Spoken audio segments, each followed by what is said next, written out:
This podcast is sponsored by Bigger Brains, online training that won't bore you to tears. Expand the minds of your workforce at getbiggerbrains.com. Welcome to Permission to Speak, the video blog and podcast that loiters at the intersection of leaders who want their people to speak up, technology that facilitates connections, and results that serve our higher purpose. Now, here's your host, Kelly Vandever.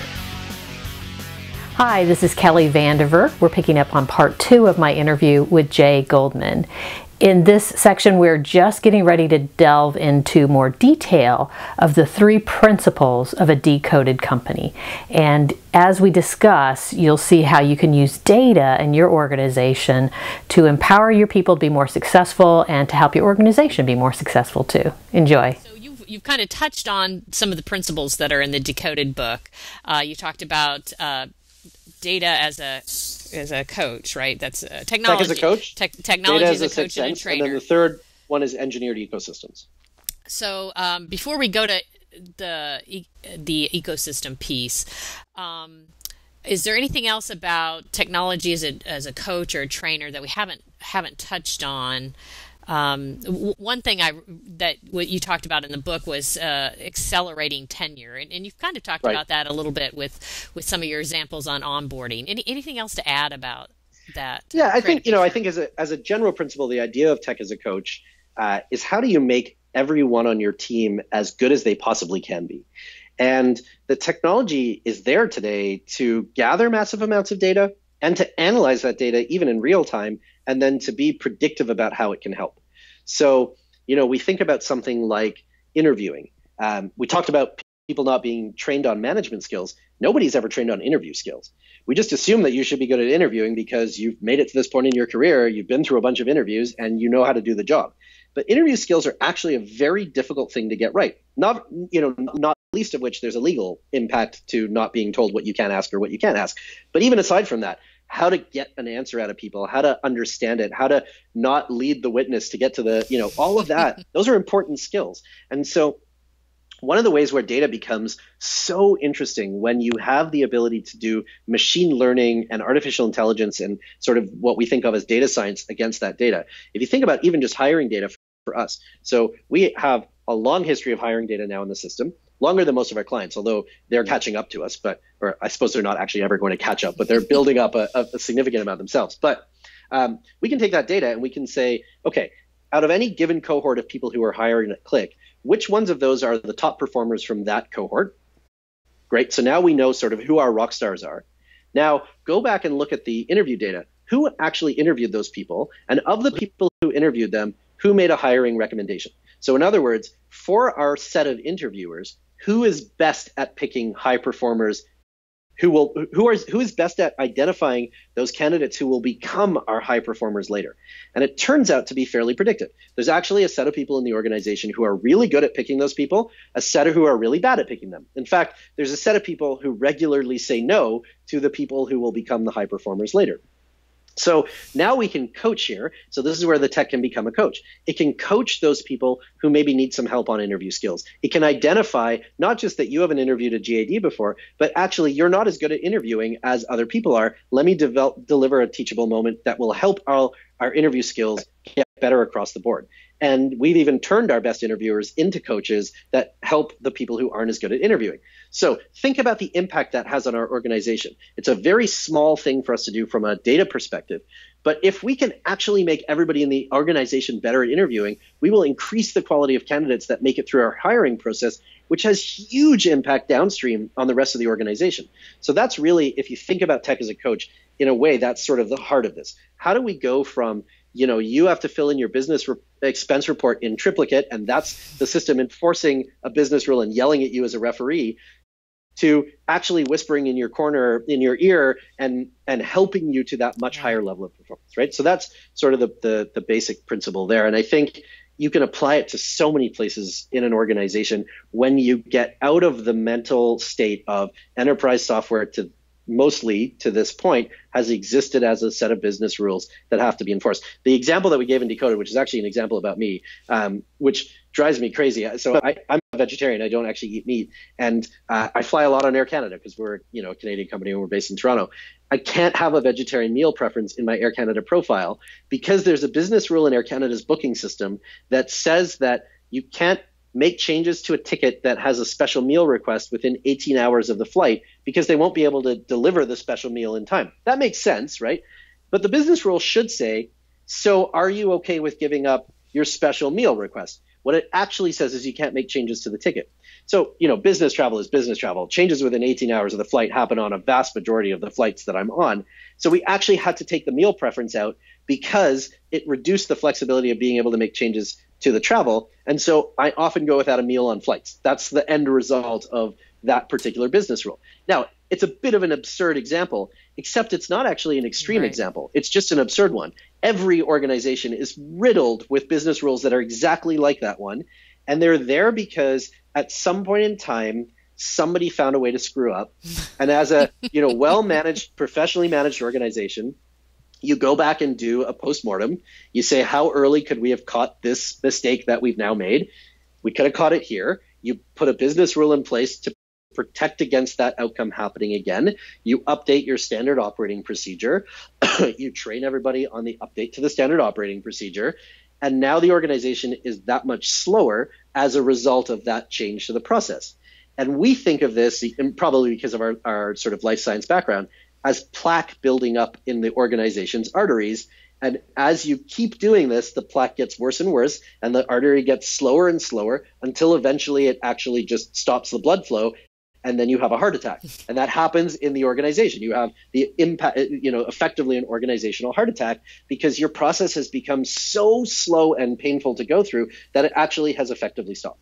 And so, yes, you can follow Six Sigma and you can lean it out and you can go back to a more pure form of it and then it'll just build back up again. Or you can say, this is the wrong way to manage process.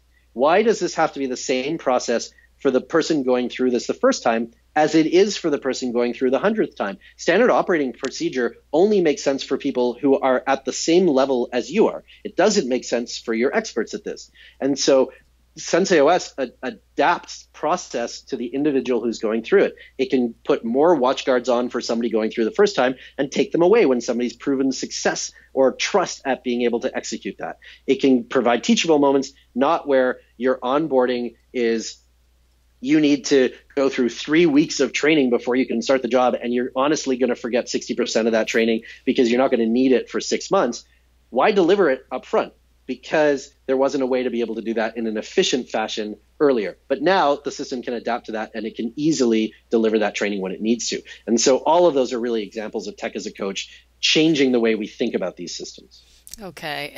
Well, and maybe this is more of the Sixth Sense piece, but how do you know how do you force yourself to question your assumptions? Because as humans, we do things the way we've done things. Right. How do you get yourself to do that as an organization, as people? Yeah, I think that might be the hardest part of this, right? It's how do you question the status quo, and how do you teach yourselves to question the status quo? It is a difficult thing to get into the mindset of because things feel like they're working. So, it's always worked. So why do we need to change this? One of the ways that we actually do that, and it's quite effective, is we challenge new hires to poke holes in our assumptions because they're coming in with a fresh mindset. So your groupthink sets in the longer that you're in an organization.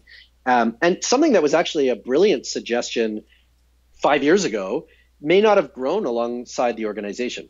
So, oh, you know what, Kelly? I'm going to grab a power supply because my laptop is about to die. Okay. I'll come back to that thought. Okay. Yeah. So one of the ways that we do this is with new hires. We challenge them to poke holes in the assumptions that we have.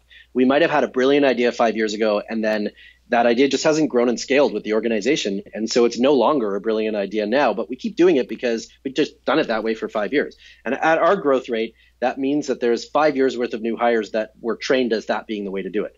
And so we say to new hires when they come on board, Klick operates very differently than most organizations you've been part of. And about 85% of that is very intentional, and 15% of it is just us being stupid. So when you are challenged with something that you think that's an interesting way of doing this, you should try to figure out which camp that falls into. You ask questions, and somebody might say, oh, the reason that we do that is this, this, and this. And you'll say, oh, wow, I've never thought about it that way. That's great. That's the 85%. But when somebody says, well, we do it that way because I guess we've always done it that way, or they explain the reasons why, and you think, but that doesn't actually make sense, question it, because there are no sacred cows here. We're always in a state of experimentation. And so challenge us on the things that don't make sense. And then that forces us to question whether they continue to make sense for the organization or not. So that's sort of one way that you can do that. But I think you adopt this experimenter attitude. You think of the company almost as a lab where you're trying experiments. We've adopted this idea that really came out of the responsive organization movement about whether something is safe to try. And if you adopt this attitude of safe to try, it takes away a bunch of the organizational antibodies that tend to block innovation and change within an organization. Because you're not asking whether it's a good idea or a bad idea. You're not asking whether it will fundamentally change our operating procedures. You're not asking whether it's going to make money or lose money. All you're asking is it safe for us to try this? And unless anybody has an objection that says it's not safe to try it, then the experiment should go ahead. And that actually really changes the way you think about things, because somebody can come up with an idea. They can say, hey guys, I've got this great idea for how we should organize teams that are focused on projects. And you hear the idea and you think, that's the dumbest idea I've ever heard. And so you say, that's the dumbest idea I've ever heard. And they say, okay, but is it safe to try? And you say, I can't think of an objection as to why it's not safe to try. So I have to withdraw my objection that it's a dumb idea, and you should give it you should try it as an experiment. And then at the end of the experiment, we'll assess, okay, now was it actually more effective or not? And that's a whole different story. But just that attitude of going into it with, is it safe to try, instead of all the other baggage that you have about why this might not be a good idea, really does actually change the approach that people take to things. Very fascinating. Very fascinating. Excellent. Okay. So I want to bounce back a little bit. So we've talked about technologies as a coach and a trainer. Now let's talk a little more about data as a sixth sense. So explain that concept to folks, and then I'll probably have more questions. Sure. So, I think we're all with enthusiasm or reluctantly becoming data scientists. I think it's an unavoidable thing at this point. You look at that trend line. Data literacy is arguably the most important skill set that you can bring into an organization today, or that you can hire into an organization when you're hiring people. There will only be more data. It's growing at beyond, at this point, an exponential rate. And so the ability to parse that data and figure out what's actually important and how to action it is actually critical to almost any role that exists today. So the question of data as a sixth sense is partly a question of building that culture in your organization. And in some organizations, it's absolutely there. It tends to be true that in pockets of organizations, it's there today because those were roles that traditionally have been more data focused. And so bringing that data view and perspective to other parts of the organization may be a bit more of a challenge. So that's part of data as a sixth sense, right? It sort of ties back to actually your question about how you get people to experiment. How do you also get people to question the data as part of their decision making? We don't want ever for the data to overtake the gut instinct of our people. Our people have really strong gut instinct. They're very smart. We hire very carefully for that. And so we don't want to take away the ability for them to make decisions, but we want to arm them with data that might help them make better decisions faster. And that's really the key to data as a sixth sense. If you can get the right information to the right person at the right time, and it helps them make a better decision faster, then you've accomplished that sixth sense that sort of adds to their primary senses, not takes away from them, but gives them a little bit of augmentation about how they can make a better decision. So actually an example from Decoded that isn't about us. This is the UPS Project Orion example. UPS had a challenge that their drivers' shifts were getting longer and longer. They had more packages to deliver. It was becoming more complex to do the routing. And so UPS looked at this and said, okay, we can solve this with math. You can solve almost anything with math. And so they hired some really, really smart people. And after about 80 pages of math, they got to the point where they realized that they had an algorithm that could effectively handle some of that routing, right? How do you decide the best order to deliver these packages in? And so they created this system, which might be heads up or it might be a handheld display for drivers. And it would tell them, deliver this package, now go deliver this package, and here's the route to take. And they had this mass resistance from the drivers who said, we're not robots. We're not going to just listen to this device. I've been driving this route for 20 years. I know better than any algorithm does the best way to get between point A and point B. And I know that, at 3 o'clock, this street tends to get blocked, so we should go, and whatever, right? That's their instinct and their knowledge that they've delivered and their craft that they have. And so UPS did a very smart thing. They could have said, no, you're going to use Orion. And then the drivers would have been very unhappy and whatever. But what they did instead was say, okay, let's actually try this as an experiment. So we're going to create 3 cohorts of drivers. Cohort A, you just keep doing what you've always done. You guys know best, so keep doing whatever you've done best. We're going to look at your performance over the period of this experiment. We're going to use you as the baseline. In cohort B, we're going to give you Orion, but you should override Orion if you think that you know better. So when you think it's right, do whatever it says. And when you don't think it's right, override it and do whatever you think is most appropriate. And then cohort C, we're going to ask you to just do whatever Orion tells you to do for the purpose of this experiment. And so they ran the experiment, and it's probably no surprise that cohort B did the best by actually a fair amount than the other 2 cohorts, because it turns out that your on-the-ground ability to respond in real time to changing situations, paired with the analytical ability of those algorithms, ended up with by far the best performance. Because the algorithm might say, well, based on traffic information, this road is slow, and you can't see that because you're not on the road. That's amazing. But you may turn onto a road that was green according to the algorithm, and there's just been an accident, and now you need to be able to sort of respond to that in real time. And so by doing it that way, they also helped the change management. Because they ran it as an experiment, the drivers could see that this was actually an augmentation that helped them get home earlier and do all that kind of stuff. Plus, it saves the company a lot of money because they actually figured out that at least in North America or outside of the UK and a few other places that drive on the other side of the road, left turns are actually really dangerous. A vast, significant portion of the accidents that drivers were getting into happened during left turns because you're turning across traffic and you're idling while you're doing it, so you're burning a lot more gas.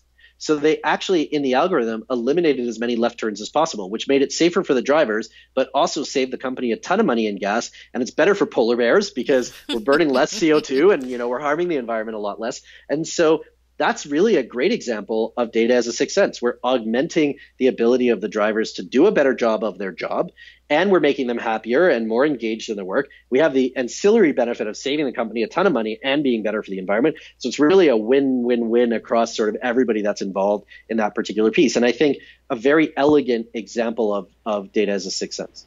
Well, and I think that was part of my thought as I was reading the book is how do you overcome some of those personal stuff? Like, I know, I've been doing this. Machine can't tell me how to do it type of thing. So that was a really wise approach of them to be able to experiment. Hey, let's experiment. Let's combine it. Yeah, and also, I think people start to get a bit insecure about their jobs, right? You start to trigger that, am I being replaced by a robot?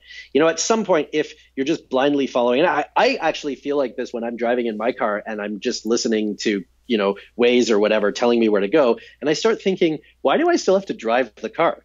Like if Waze knows where I'm going and it knows how to get there, we're only, and actually at the rate that, that Elon Musk and others are pushing autonomous cars ahead, a few steps away from I don't have to drive the car. But then you start to think about that from the UPS driver's perspective. They're really at that point just a robot that's following directions. And so part of the insecurity that you're triggering there is actually job insecurity. They don't want to be replaced. And so they're rebelling against it because they're thinking, if I say yes to this, I'm just saying, okay, I'm basically replaceable, right? But UPS's perspective wasn't that the drivers are replaceable at all. In fact, they're a big part of the service that gets delivered to customers who know their UPS driver and have a relationship with them. And that's very important. It's just we can help with the more sort of menial part of the job, which is just navigating between these. And our view of automation is that that's exactly when you should use it. If you can automate the boring parts of jobs that take a long time and people don't like, you should do that because it gives people the chance to focus on much higher order parts of their jobs that are the part that we actually get out of bed excited about. Nobody gets out of bed excited about the boring parts. They get out of bed because the creative, engaging parts are what they really are attracted to and what drives them and what they want to spend their time on.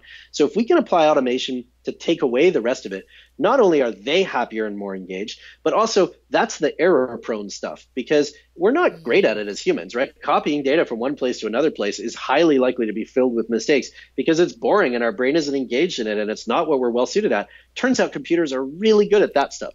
So let's let the computers handle that stuff. And that's a bit, partly tech as a coach, partly data as a sixth sense, partly just building automation into the platforms. But we are a much more efficient agency compared to most of our competitors because we've automated a lot of the menial stuff that they actually hire people to do. And so there tend to be low-level roles, junior roles, entry-level positions, but you're kind of setting people up badly for their experience of growth in the organization because you're saying, it's a very traditional mindset. Come on board in this pretty bad entry-level role that's pretty boring and you're not going to love it, but we hope you'll stick around for a long time. Right. And why would, they're going to get bored and they're going to go get a job somewhere else because they can move up into a role that's not as entry-level faster in another organization. And so, our perspective of, I think UPS did a great job there by demonstrating that this wasn't about replacing them, but about augmenting them. And that's a big part of it.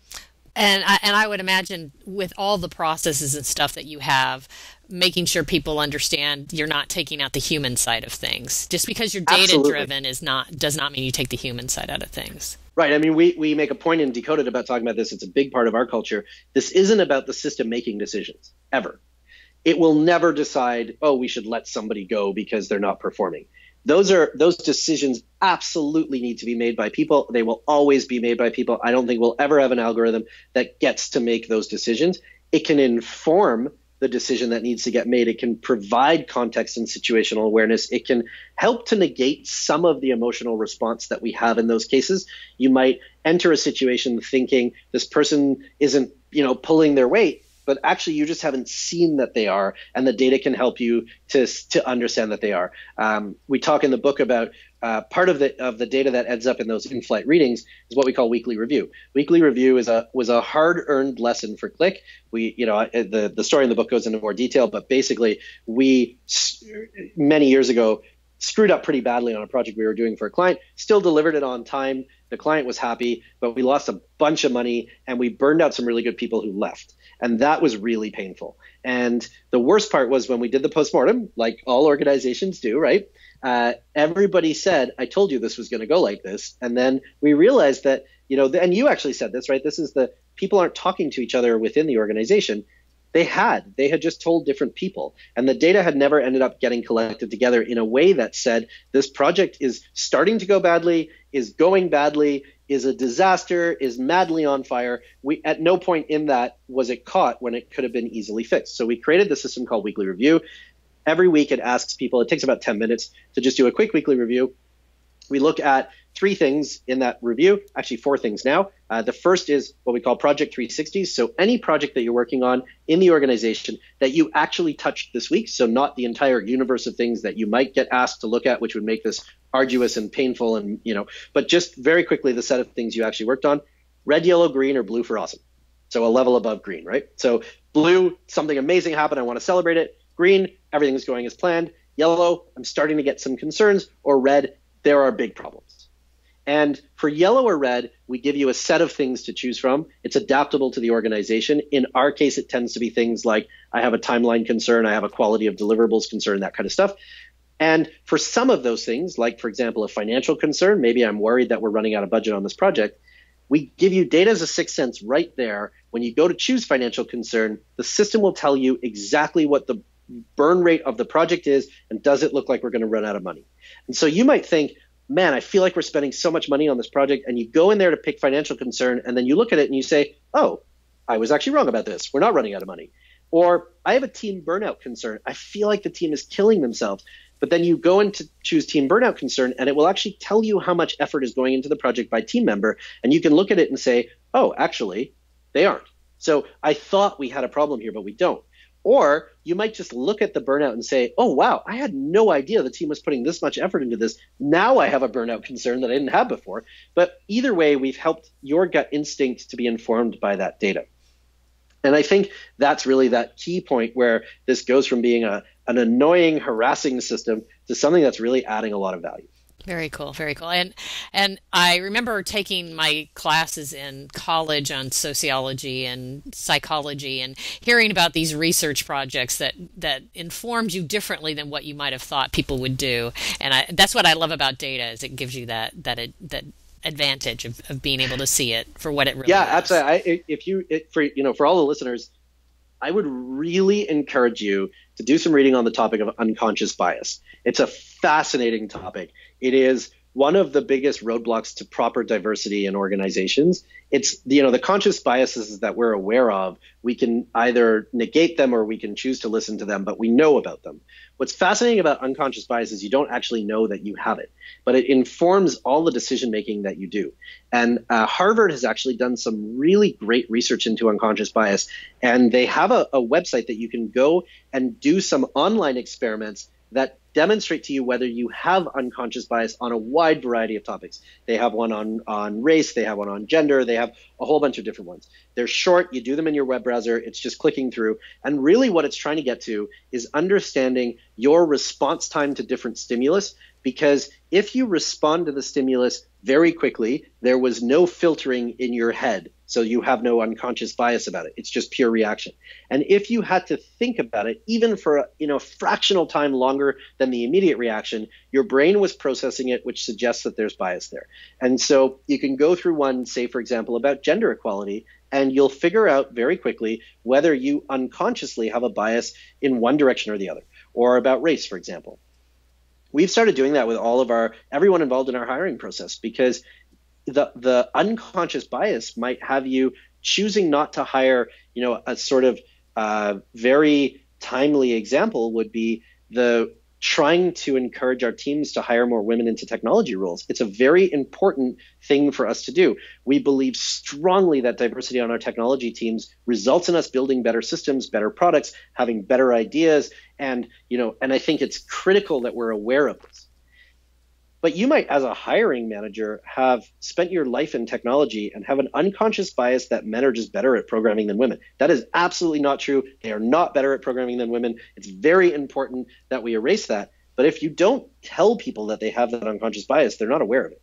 And so having people start to go through some of that, to your point, you are now armed with data that will surprise you in cases about a behavior you didn't even know that you were doing, and make you just generally better at your job as a leader, as a manager, as a hiring, all of those things that you might be doing. So I would encourage everybody to go do it. It's fascinating. It doesn't take much time. And you'll either discover that you have no unconscious biases, which would make you an incredibly rare human being.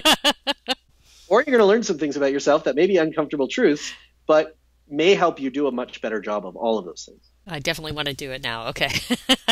All right. So the third principle we haven't touched on yet, really, or maybe we have in different ways, but engineering ecosystems.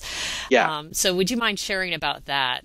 So I think we did touch on this a little bit, because you asked the question about how you get people towards the idea of experimentation. So there's a few pieces to engineered ecosystems. The core of this idea is that most organizations organically grow and adapt a culture without being intentional about it.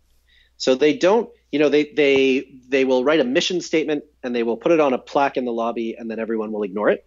They will put some motivational posters up in meeting rooms, which everyone will ignore. And then the organization will just evolve as it evolves. And culture in many ways is top down. It's about how the leaders of that organization structure it, how they hire, who they choose to hire. Right? Culture is shaped by the famous Jim Collins quote about getting the right people on the bus. Right? So who you get on the bus is where culture comes from. And culture has a tendency to negatively or positively expand in a very interesting way. If you make one bad hire, that bad hire will make two bad hires, who will make 4 bad hires who will end up destroying the organization. So that's why we're so vigilant about who gets a role at Klick, because we know the impact that one bad hire can make. And actually, the interesting thing is you get to a point where you've made so many good hires that a bad hire, you actually see an immunological response to that bad hire in the organization. They get covered in white blood cells and ejected very quickly because there are enough good hires that they can't get traction. So actually, and this is the counterintuitive part, you can't wait to do this later, because if you're 5 people and you make a bad hire, there aren't enough good hires to reject the bad hire. If you're 100 people and you make a bad hire, there are. So you have to set this stuff up early. You have to be intentional about it. Even as a startup, you're the founder of the company dictates the culture. At the time they hire employee number 1 outside of them, the culture needs to be defined, because that person needs to understand the context that they're operating in. And so that's really where engineered ecosystems comes from, partly. It's that idea of being intentional about this and engineering the ecosystem and believing truly that it is worth the effort that you put into that just as much as it is the effort that you put into other things, right down to the level of the design of your physical office space dictates your culture. And so being intentional about that, not in the sense of how many people can we pack into the square footage of our office, but in, and this isn't about foosball tables, right? At the opposite extreme of that, it's really about thinking about the space as, how does this space educate our new hires about what our culture is? How does it facilitate collaboration between the people on our teams? So even at that sort of level. The other piece of this, we could have said engineering culture, and it wouldn't have had the alliteration of engineered ecosystems, but we were intentional about ecosystems because we believe that ecosystems will ultimately triumph over hierarchies. That the idea of the traditional top-down hierarchy, which was, which you can trace its lineage back on sort of one hand to the military in a very strict command and control environment, which has actually been entirely disrupted in today's modern military. They have moved away, not entirely, but away from the very strict command and control with headquarters sending messages to the idea that the people who are closest to the edge actually understand the situation much better and should have more autonomy, and really in a data as a sixth sense and tech as a coach sense, be coached into the right thing, but have the freedom to make the right decisions. So even one of the longest sources of that traditional rigid hierarchy has moved away from it. So that's kind of one part of the lineage. But the actual modern org chart as it stands came from railroads. They were the first to build that modern org chart. And what's really sad about it is that, those railroads, we're talking 19th century railroad baron sort of stuff. Look at that org chart today. It looks like most organizations. So the business you're in has changed radically. The technology you use today has changed radically. The technology of management has not changed. It is fundamentally the same thing that they were doing in the 19th century managing a railroad. That should provoke a lot of questions for people about why we continue to follow that. So we're not advocating necessarily for a move away from responsibility and reporting structure, but to a more organic approach to that, where you think of it more as an ecosystem and less as a rigid hierarchy, and that you experiment with that structure. The sort of research around Dunbar's number, plus or minus 150 people.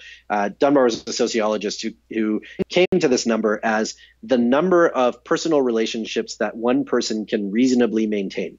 So if you actually look, and there's been some evidence that maybe the number's not 150, but for all intents and purposes, let's call it 150. If you look at an organization, 150 people is this weird cutoff line when the organization starts to lose cohesiveness, because you can no longer maintain a personal relationship with every other person that works there.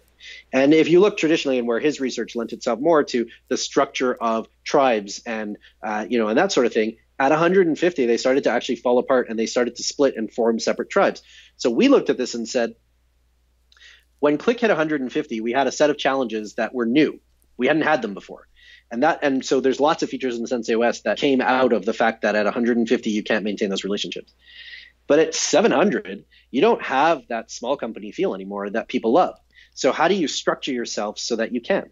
And we've actually redivided ourselves internally. You wouldn't know this from the outside, but into teams of less than 150 that can organically grow and then divide themselves as they start to get to that number, where we can give the leadership of each of those teams the autonomy to make decisions informed by the data that's in SenseiOS, so that they're making the right decisions, but they're as close as possible to the edge of the business that they're actually managing. And as a senior leadership team, we're not being asked to make decisions that, frankly, we have no idea what the impact is or don't understand nearly enough about the business to make the right decision. We only need to get brought in when the stakes get high enough that it's critical to the success of the organization, but as a whole. But within those, those customer success teams, as we call them, or client success teams, let them make their own decisions. Let them choose who they're hiring and how they're growing, because that actually brings back that small company autonomy. That, to me, is an example of an ecosystem over a hierarchy. And it's being extremely successful for us, and it's a pattern for growth that allows us to continue to expand without losing that agility, without losing that small company feel. We give an example in Decoded, an extreme example of a company called Valve. Valve is actually one of the most successful video game companies of all time, worth billions and millions of dollars, independently held, so not part of, haven't been acquired. And Valve is fascinating for lots of reasons, but probably the biggest one is they are a completely flat organization. Their org chart is a straight line, horizontal, with one bump, which is the CEO and founder, Gabe, but he doesn't exert authority over everybody else. So it's actually not that they all report to him. It's just that he's a slight bump in the rest of an otherwise flat line. And they have actually made their employee handbook available online. So for anybody that's curious, just Google Valve Employee Handbook. It's actually an amazing document just to read. So I would encourage people to do that, in line with things like the famous Netflix culture deck that they published about their culture. There have been a bunch of these that have sort of got published out there. So I'd encourage people to read that. But part of the way that Valve is structured, and still to this day, even though they've become much, much bigger, is they encourage you to work on the part of the business where you can add the most value. And they leave it up to you to determine what part of the business that is. And they have actually created an environment that people can do that, because the vast majority of their team are either creative, they're producing assets and designs and stuff for the video games, or they're actually coders, they're building the games, or they're in the quality assurance side. Everybody has a desk that comes equipped with a very high-end PC and monitors and all that kind of stuff, and the desk is on wheels. So you should wheel your desk to the project that you think you can add the most value to in the organization. And if you're not adding value to that anymore, you should wheel your desk somewhere else. And if you have an idea for something new that you think Valve should work on, you should wheel your desk to an empty part of the office, and then you should try to attract other desks to come and join your desk. And if you can get to a significant enough people to build your project, you should build your project. But at the end of every project, they ask everybody on the project team to rate the performance of everybody else on the project team. And so you can't get by just coasting. Find a project where you can just hide out and not be visible, because at the end of that project, that whole team is going to rate the value that everybody added. And if you didn't add value, then that's how you actually and ultimately get fired from Valve, is you just don't add enough value to the projects that you're working on. So it can be very disorienting for new hires, because you're used to coming on board and having a manager who actually tells you what to do and onboards you, and they don't have that. And that's part of the handbook. You can read about it in there. To us, that's an extreme example of engineered ecosystem. So we're not advocating that everybody go out tomorrow and abolish hierarchy and put wheels on desks, because nobody's going to know what you're doing anyway, and it's not going to make sense. But take inspiration from the idea that they are one of, arguably, if not the most successful gaming company of all time, certainly one of the most successful. So this isn't an extreme example of a bunch of crazy hippies on a commune who have come up with a new way to structure themselves. They are worth billions of dollars as a result of doing exactly this. Take inspiration from the idea that the status quo of a strict, rigid hierarchy that we've always organized ourselves into may not be the right answer for your organization. And there are lots of other examples. Patagonia comes to mind, for example, outside of kind of the tech industry, of doing this exact sort of empowered leadership, or what we think of as conscious leadership, as a very different approach that empowers people, that engages them, that attracts the top talent to work in your organization, and ultimately allows you to be wildly successful while doing exactly that. So as you're working with the organizations in Sensei Labs, and they're high growth companies, how do they figure all these pieces out for their own culture and growing the ecosystem that makes the most sense for them? They don't want to just copy Klick, I'm sure. No, absolutely. No, and so it's a great question, because when we find those companies and we come across them, they are like pioneers in the wilderness without a map who feel like they've been forging their own path for years. And the reality is they're not. There are other people who are doing this. And there's this amazing feeling when we find them of finding your tribe. It's like you thought you were the only one who cared and you didn't understand why nobody else cared about this. And there was a piece of you that was actually really happy that none of your competitors cared about this because you're running laps around them. Because the truth of all of this is, although in some ways counterintuitive to what we've always been taught about how to build companies and run them, companies that believe in this stuff do way better than their competitors do. They have much better talent. Their people are more engaged. They have way higher profit margins. They outperform on every possible measure of a company's performance as a result of caring about these things and investing in them. So when we find these high growth companies that are good fits for the core product that we offer, it's like finding these pioneers in the wilderness. It would be like if they were leading their wagon train and their wagon train was amazing. It was the best wagon train. And then they found a modern city. And they realize that they don't have to be a pioneer out there doing this on their own. But what's great about it is there's so much they can learn from the other members of our tribe. So every time we bring a new client on board, we learn so much from the way that they have solved problems that we bring back and apply to Klick.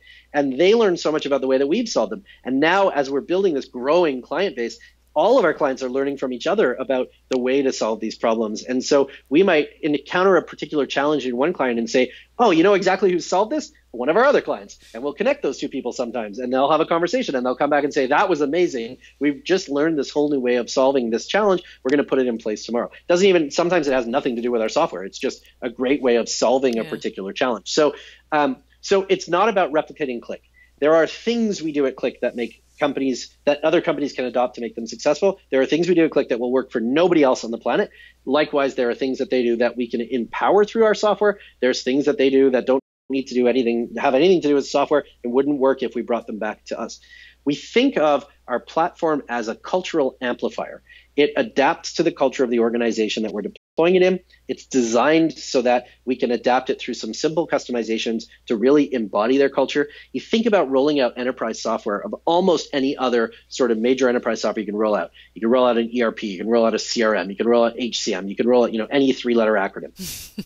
And all of those three-letter acronym software packages, they will have a short implementation phase where they will do some customization for you and configuration, and then they will hand you the keys and walk away. And so adoption is your challenge. You have to get people to use it. And also the software minimally adapts to the culture of your organization. It's really your job to adapt to the tool, which doesn't make any sense. The tool should adapt to you. And so our view of this is that's not the right way to build software. The software should feel different in every organization that rolls it out because it needs to capture their culture in order for it to be successful. Nice. Well, you've been very generous with your time. I really appreciate you sharing all this. But my last question for you is, what have been one or two pleasant surprises along this Decoded Company journey that you've been on? So I think the first one was the surprise about sort of coming off stage at these speaking events and having people be so excited about what we were doing. And frankly, the New York Times bestseller piece was amazing. I mean, we had no thought that was in our future when we wrote the book. And so to get to that point was great. And I think, ideas are like children, right? You nurture them and you grow them and you hope that you've made a good idea and then you set it loose in the world and you just hope that it's okay and that people are going to like it. And so when people actually do, and when you have such a strong positive response, and we have people, still who read the book today and come to us and say that was amazing, it's transformed the way we run our company. That is such an amazing feeling for us, just to know that we've helped other companies to be more successful. So that, I think, is the one kind of idea or the one pleasant surprise. The second one really is that the organizations that have adopted SenseOS, it has become transformative to their business way faster than we thought that it would. At a way deeper level, right? I can think of a bunch of examples where within a few months of having deployed it, they already are saying things like, we have no idea how we ran this company without this platform. Wow. And to us, that's amazing because we didn't ever build this thing to do this for other companies. We built it for ourselves. I actually think that the best products were built to solve the need of the person who invented the product, because they understand that need very deeply. So, you can look at a market and you can analyze a market externally. You can say, I think there's a good market opportunity here, but unless you actually feel the pain, you're not going to build a great product. And so for us, we built a great product entirely by accident. It was never an intention of ours to build something that we would sell to other people. We built something that worked incredibly well for us. It's such a great surprise that it works so well for other people that within a few months of deploying it, they're saying things like, this has transformed our business. We don't know how we ever did this without it. And they are becoming evangelists for going out and bringing other companies on, because they have friends that work at other companies and they're saying, you got to check this thing out. It's such an amazing change. They're happier. Their people are more engaged. They're more productive. They're doing all of those things that we've talked about, for the last hour and a half. So I think that's been such a great surprise that this thing actually is so useful to other people as well. Very cool. Very cool. Well, Jay, thank you so much for your time, and My clearly pleasure. you're passionate about this topic and doing some great work out there. So thank you again for sharing your wisdom with us. Thank you so much for having me on, Kelly. I appreciate it. This podcast was brought to you by Bigger Brains, online training that won't bore you to tears. Expand the minds of your workforce at getbiggerbrains.com. Thanks for tuning in to Permission to Speak. If you want to increase collaboration and innovation in your organization, check out more resources available at speakingpractically.com or give me a call, Kelly Vandever, at 770-597-1108.